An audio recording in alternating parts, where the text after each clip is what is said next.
It was a very late night. The clock on my nightstand showed exactly 11:18 p.m.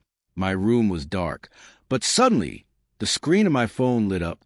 It was a message from my wife, Clara. We had been married for 9 long years. For almost a decade, we were a team.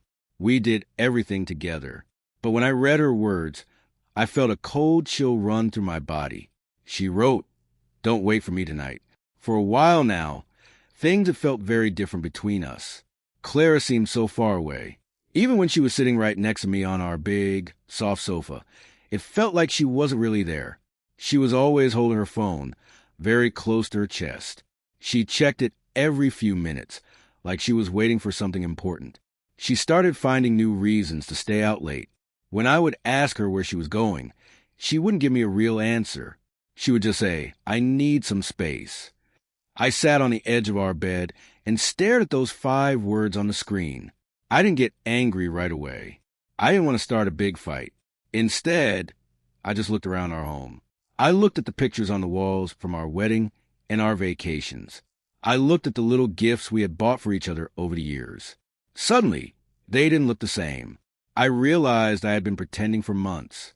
I was trying not to see how far apart we had grown. That night, I finally stopped pretending.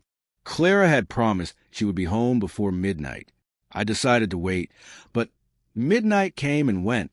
There was no phone call and no text message to tell me where she was. I sat all alone in the living room. The only thing I could hear was the clock on the wall. Ticking, ticking, ticking. It was a very lonely sound. Around 1 a.m., I heard a car drive by outside. I hoped it was her, but the car didn't stop. It wasn't her. I checked my phone again, but it was empty. I had no idea if she was with her friend from work or someone else I didn't know. Usually, I would have called her 10 times. I would have sent angry messages demanding to know where she was and who she was with. But this time, I stayed quiet. I went to the drawer where we kept all our important papers. I started to look through everything. Our house, our money, and all our things were all mixed together. That is what happens when you are married for a long time. For the first time, I began the slow and sad job of separating my life from hers. I wanted to see what was mine and what was hers. At 2 a.m., another message arrived. It said, "I'm staying out. Don't wait up." She didn't say she was sorry. She didn't give me any reason why she wasn't coming home. I didn't argue. I just typed one word back. "Okay." Then I did something I never thought I would do. I called a lawyer. He was a kind man who had helped my brother with some legal trouble before. I told him what was happening. I asked him what I should do next. He gave me some very good advice. He told me, "Don't act because you are angry. Don't take things that legally belong to her." I wasn't looking to get back at her or hurt her. I just wanted a clean start if our marriage was truly over. By the time the sun started to come up, I had a plan. I found a place where I could stay while the legal work started. I didn't want to live in a house that felt like it was breaking apart. The next morning, Clara finally called. She didn't sound worried. She sounded annoyed. "Why aren't you answering my calls?" she asked me. I told her I had been busy. She then told me she might stay away for another night with a friend. I didn't fight with her. I simply said, "Do what you need to do." This made her feel like something was wrong. She asked me if everything was okay. I told her everything was fine. After we hung up the phone, I went to meet my lawyer. We made a list of all the money and the things we owned. We both agreed that I wouldn't move any money or big items without legal permission. I also found a small, new apartment for myself. It wasn't much, but it was mine. By that evening, I had it ready. For the next 2 days, I hardly heard anything from Clara. She sent a few messages asking if I was mad at her. I never mentioned that I thought she might be with someone else. I didn't have proof, so I kept my thoughts to myself. On the 3rd evening, Clara called me. She said, "I'm coming home tonight." I told her, all right.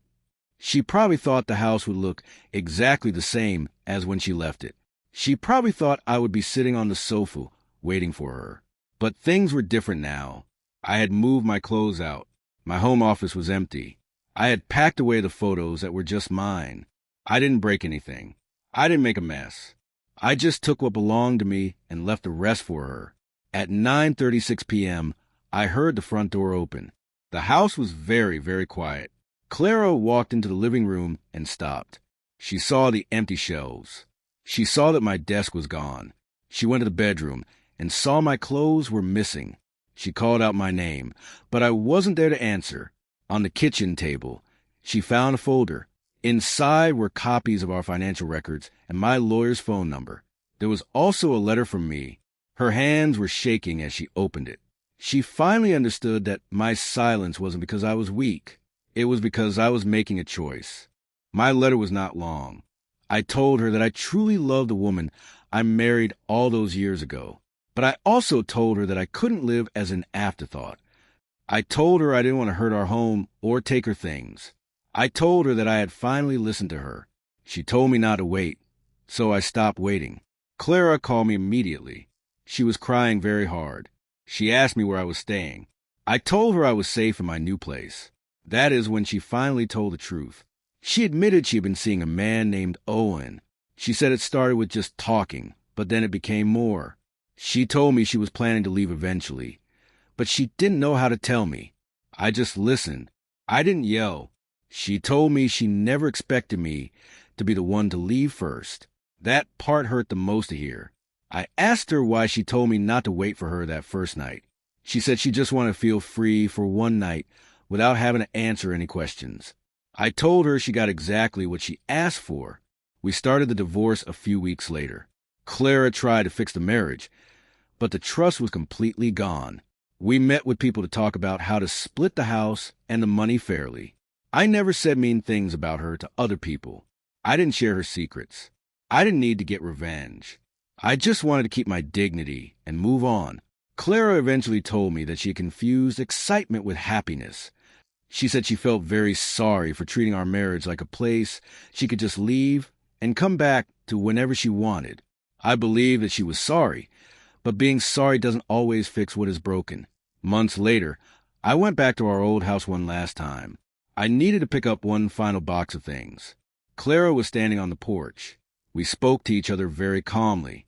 There was no anger left. She asked me if I hated her. I told her no. I realized that holding on to hate would only keep me stuck in the past.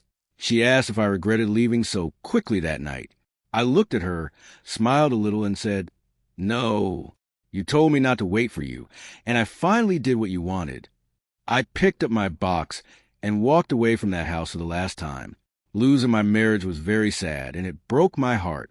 But choosing to find peace gave me a brand new future. It was a future I couldn't even imagine before that night at 11:18.